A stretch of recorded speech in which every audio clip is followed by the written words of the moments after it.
Welcome to the Garden in the Kitchen Cooking Show. I am Chef Silvia Dunnirvine. And I am Anne Buckley. And today we are back in the kitchen making a delicious, easy spring dinner recipe. Okay, exciting. It's been a while since we've done a main meal. Yes, it has been.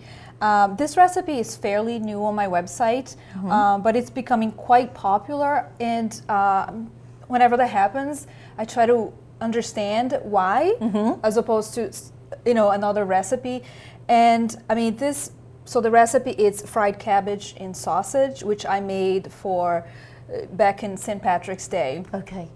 And I think people really enjoy it because it's easy, it's versatile, which is one of the reasons why I also enjoy a recipe, but also it's inexpensive. And I think with the prices, people we all do want to like balance out our grocery bill, not with things that are, lower price, higher price, just balance things out a little bit. But also get some good nutrition into us as Exactly, and get some good nutrition, some veggies, something delicious. This usually makes a big batch, so it feeds a lot of people. So that's why I think people are really enjoying it, and I hope you will too at home.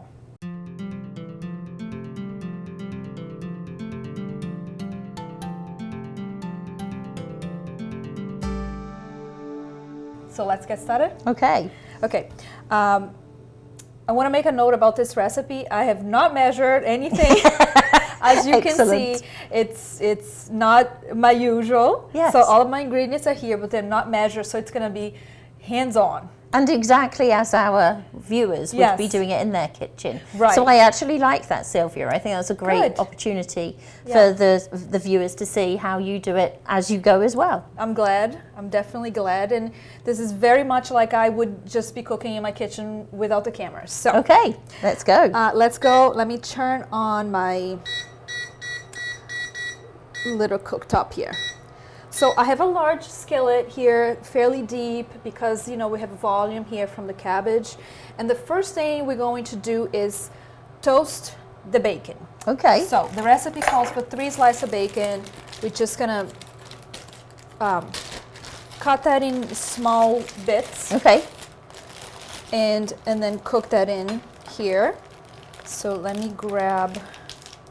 And that looks like quite thick sliced there. Yes. So I do use a thick slice of bacon for most of my recipes, I would say, and especially this one. I think for the actual recipe it was a little even thicker. Okay. I had the butcher, cut it for me. Perfect. Just because it goes on top of everything, and I want really people to see and to really enjoy that crunch of the bacon top. So 3 slices. I am going to sprinkle just a little bit of oil in here to help things move along. Okay, here are my 3 slices. I'm gonna slice them. I was just noticing the olive oil that you're using. It's actually called drizzle. Yes. Great idea. Great name for an olive oil. Yes, this is a great olive oil, and I think it might say right there on the bottle it's a good finishing oil. So it's great for like finishing a salad, just finishing, a meal. It does. It really is. So it's not the oil I usually buy for all of my cooking, but it's great for drizzle, like we just did. So excellent. Okay, we're almost done here. So you're including all of the fat as well in there. Good. Everything is going in. What temperature have you used? I am playing around between 325 and 350. Okay. See how it goes. I don't want to burn the bacon. So we'll see how it goes. This is all going in right now. So hear the sizzle. Yes. And because this is one pot, we're doing all the bacon in there rather than using the air fryer this time. I know that you've mentioned in the past you prefer to use the air fryer, but this is all going together. We want all the flavors in one. We do. And after we cook the bacon, we're actually going to remove it from the pot, but we're going to use the bacon fat to continue on with the rest of our ingredients and add more flavor to the dish. So I'm going to let the bacon cook, and occasionally I'm going to stir things up a little bit. And while that's cooking, I'm going to chop our onion and garlic because that's my next step. Okay. And like I said, this is kind of how I cook. Yes. Without the cameras, I don't have all of the ingredients prepared in front of me. So this is how we're gonna do it. Seeing behind the scenes, in front of the scenes. In front of the scenes. My onion is fairly large, so I'm gonna cut it in half. Put a half aside.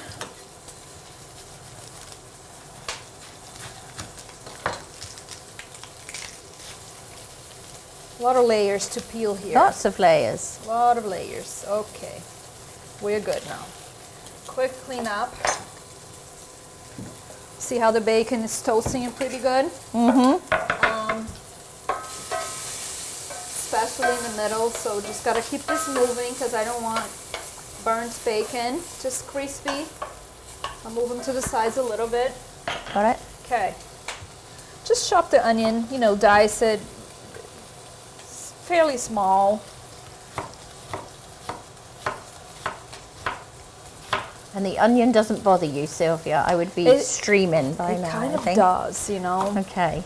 I'm hoping it does. We're working camera, fast. So I'm hoping it doesn't on camera because it's brutal. It can be. Yeah. Some of them are so strong. Super. So I just keep on chopping the onion here while the bacon is cooking. Good. Smells good already. I know, I love the smell of bacon. It makes you instantly hungry. Okay, this looks pretty good. Everything is uniform. I'm gonna stir this up. It's looking good too.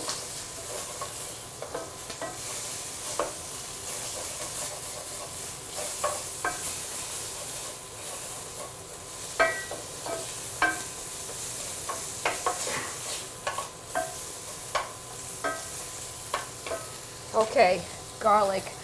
The recipe calls for 2 cloves of garlic. Okay. So Here is our garlic. Work on that next. Thank you. It's growing little guy. Sprouting. Okay, I've got 2 right here. Put the rest aside. Garlic Keep an eye on cloves the are bacon. so large here. In England, people laugh at me when they come over to visit. Really? They look at the size of the garlic cloves and That's interesting. I did not know that. yeah, it does seem to be so much larger.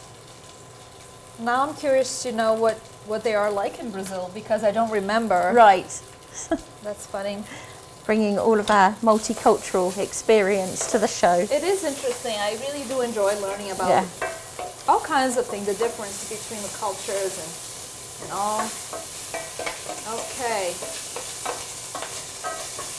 So I'll say this, this cooktop is kind of giving a lot of heat in the center here. Right. When normally the stovetop doesn't. So I'm seeing the middle getting fairly burnt here. This shouldn't happen on the stovetop. Okay.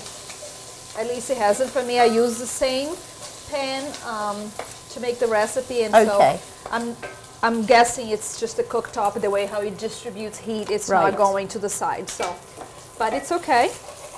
You got to keep an eye on things when you're cooking, right? Regardless of what the recipes say, you got to keep an eye on a dish. And so this is looking ready. I'm going to cancel for right now. I'm going to transfer the Yes. bacon to a little bowl. Okay. Grab it right here. And then we'll move on. Okay.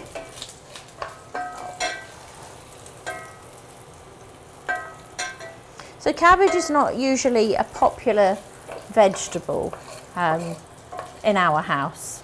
No? No. So I really like cabbage, but I'm just interested to see how the flavours mix together when we put it into the one pot dish.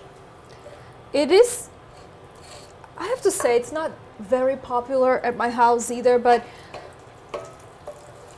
I think it's good, you know, if you can add a little Oh, it's flavor so to good it. for you, If you cabbage. especially stir fries, cabbage rolls, cabbage soup. I have a few recipes on my site, so if you are a fan of cabbage or just really trying to incorporate more Trying to incorporate more, I cabbage would say.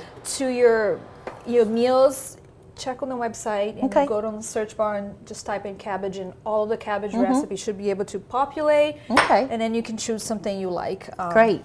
Yeah. That's a really good search tool. Yes. Okay, so I turned this off just because I am really trying not to burn the pan. That would not be a good start for us. But I left the bacon fat in Good. here. It's not a whole lot, I mean, just enough to keep going. And we're gonna saute the onion and the garlic. So back on with the heat. Keep it lower, a little lower this time. I'm gonna add in our onion and saute. Okay. This is when the magic happens. So I've heard chefs refer to the bacon fat as liquid gold. Is that right? I completely agree. Completely agree. It does make a recipe just taste amazing, you know. And they suggest saving the bacon fat for Yes. other recipes as well. I have saved it before, and just adding to other recipes. So if I have saved bacon fat and I'm gonna saute ground beef, Yes. I cook with ground beef a lot, I will add the bacon fat because Okay. that already has some flavor to it, and so it is a good idea. Okay, the onions are in. I've got 2 cloves of garlic, just trying to.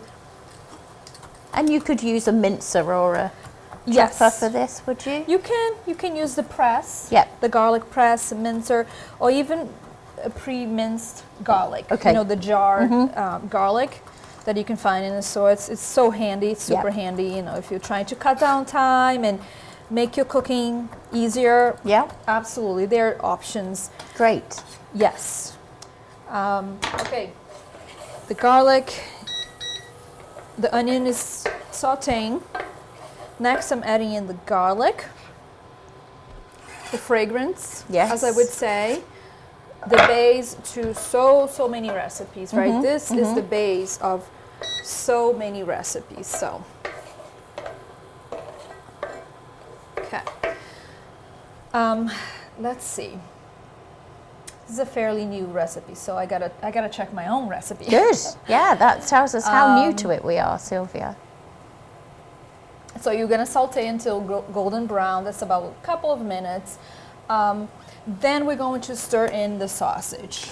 Okay. I have my sausage here, 4 Italian sausages. Okay. I did buy mild Italian sausages. Again, get yourself Whatever whatever prefer. kind you prefer. I'm gonna just dump them right here and remove it from the casing before I add it here. Okay. Because I want the crumbles. You can buy pre-crumbled or without the casing, for sure. I didn't see it at the store, so I bought it like this. Okay. And we're just gonna add this into the mix. So I'm just gonna place a cut and then just with my finger and remove the casing. It's very simple. Very simple. So if you can't find it crumbled or grounded sausage, this is all you have to do. Yep. And then just break it with your hands for now. Break it into chunks. It's a good way to actually measure the quantity, isn't it? Yes. To do it this way. You know you've got 4 sausages worth of the meat going in Yes. rather than trying to Yes. guesstimate how much weight you need out of Totally. So these are mild Italian sausages. There's so many types of sausage out there with all kinds of different flavors, and it's kind of fun to try new flavors. that. Yes. I do have a meat delivery service, and then they do a sausage of the month. Okay. I love it. You know me That's with my a new food. one on me. This excites me very, very much. I'm like, yay, sausage of the month. Let's see, and it's nice. It's very good. You know. Okay. Very flavorful sausages. Okay. I like to stir as I go, and then just breaking into smaller pieces. Okay. And it's great to see the regular sausages used for more than just a standard meal. Right? To be able to manipulate it and use it in other combinations. It's so easy to just grab them like this and toss it on the grill. Absolutely. Right? Oven, air fryer. But this is good too. Very flexible. Okay.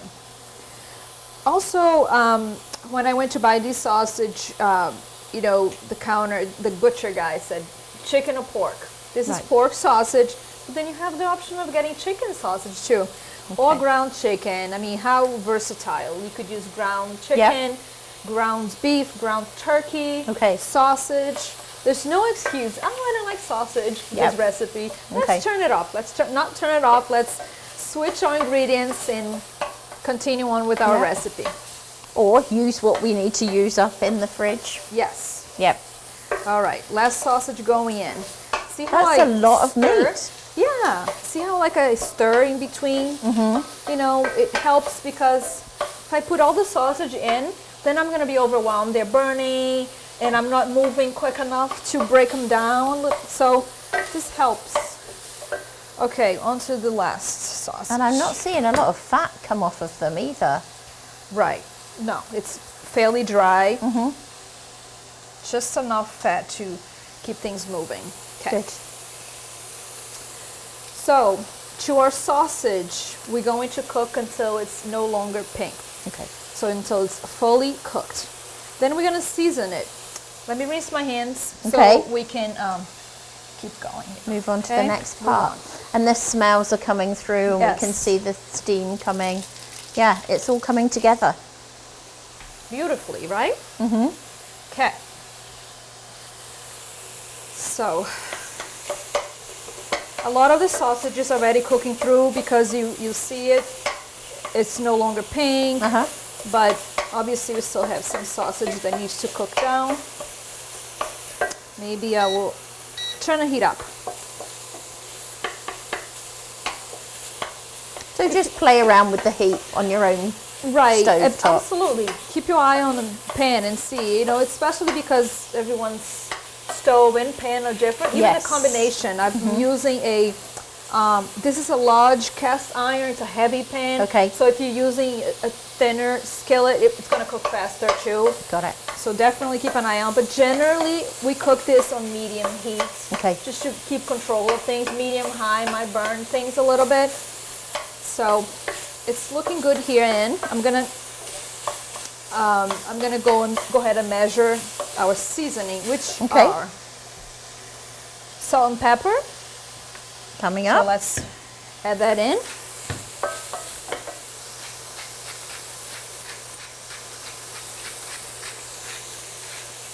Keep it back.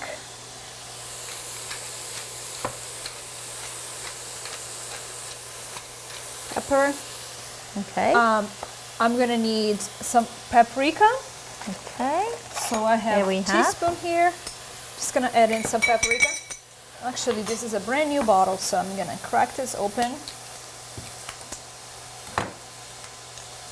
And I'm gonna add in a teaspoon of paprika. Regular paprika? This is regular, actually, it's smoked paprika. You could use regular paprika, that's totally fine. Even a sweet paprika would work too. So whatever you have. The next ingredient is fennel seeds, also a teaspoon. Now I don't know if you use fennel a lot in your cooking, but not as much as this. Okay.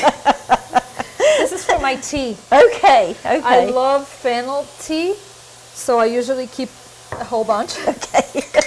More than most people, but for this recipe we're just gonna use a teaspoon of fennel seeds, and they're gonna soften too and add such a distinctive flavor. Okay. And it pairs really well with the pork from the sausage.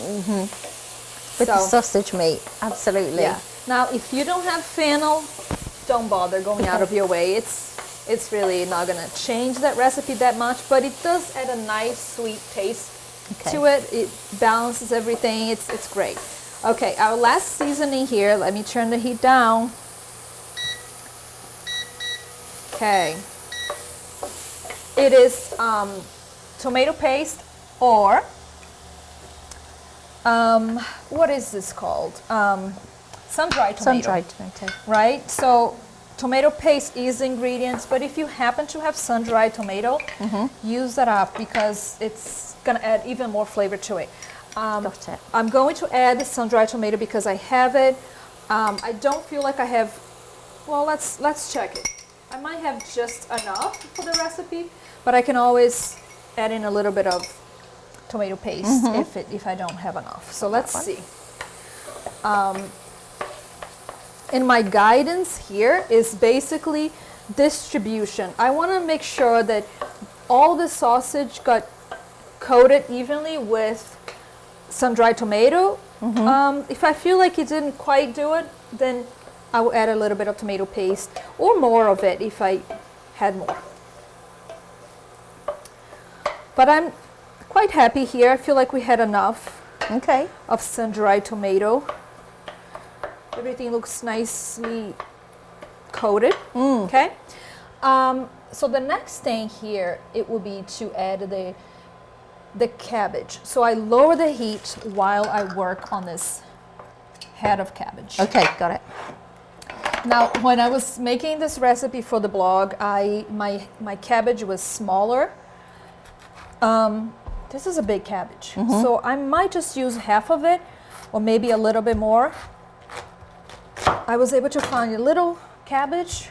This is very big, so I want to cut off the bottom because it's just one tough piece, and then I like to peel off the top layer or top 2 layer of my cabbage, so everything's clean from there on. No hands have touched it, and just slice it thinly. Nothing really to it, just slice it all the way down. Be careful with your fingers. Use preferably a large knife, and if you have to, do a vertical chop, just to give everything make everything a little smaller and easier to cook. I'm happy with this.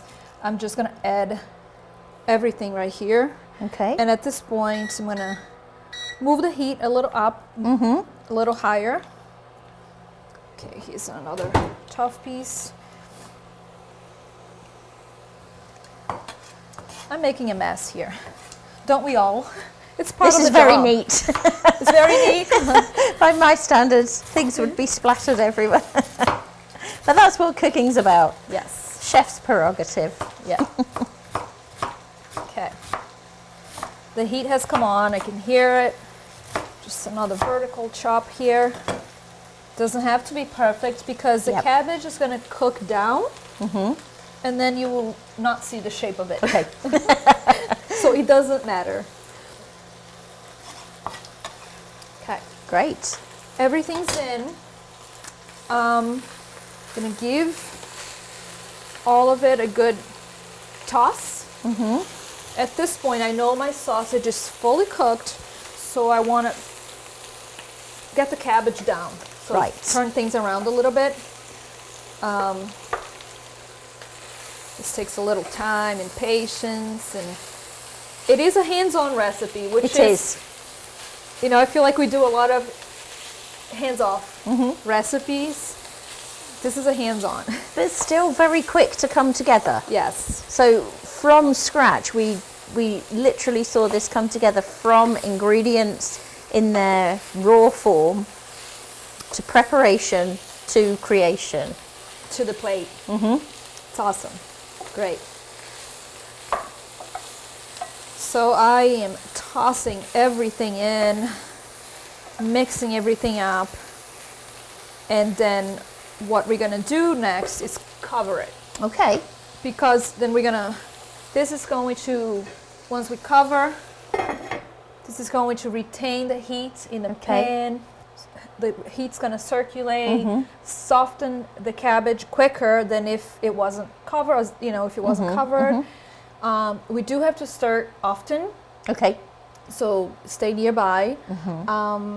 And then once it's done, the cabbage is soft, we already know the sausage is cooked, so we're not worried about that. We're just really worried about getting the cabbage to the point where you want to eat it. More palatable. And that might be different for everyone. Some people like their vegetables a little bit more tough, while others might like them a little on the softer side. So there's no right and wrong.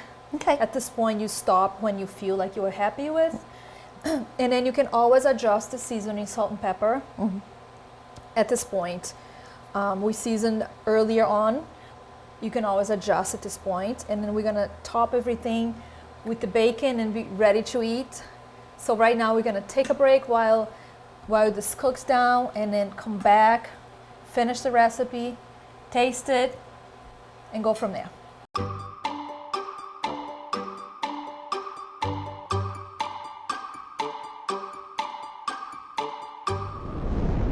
And we are back in the kitchen.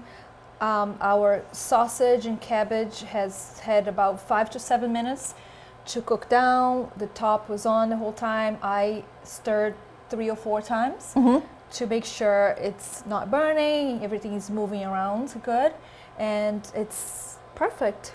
It's ready to go. What do you think? It looks great. Great. Just those few simple ingredients have created this dish that looks delicious. And as you can see, it feeds a lot of people.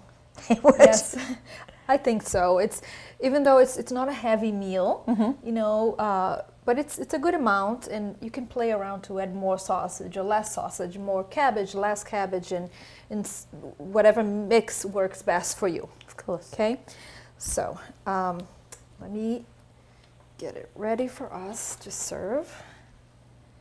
The only thing left here it is to add the bacon on top.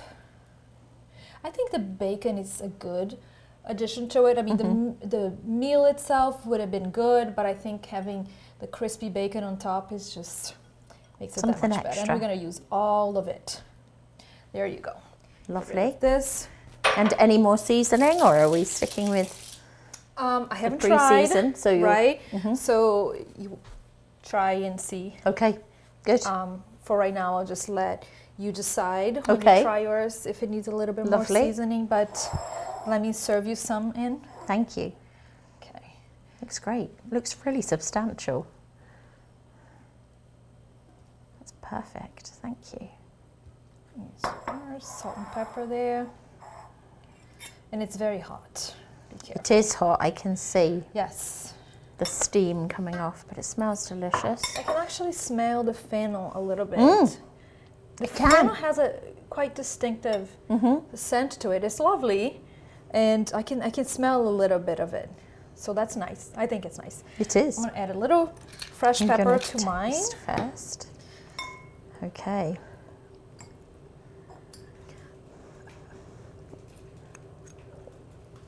There it is. It's good. Oh, that's yummy. That's really tasty. You like it? The sausage isn't dry at all.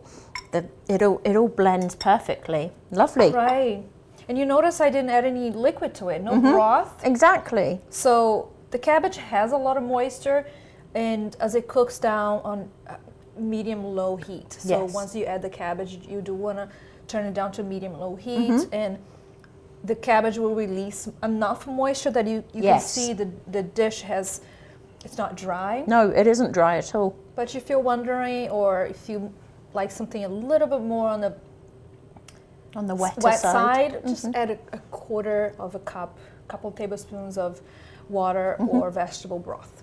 Okay, lovely. Great. Well, thank you, Silvia. Another delicious meal.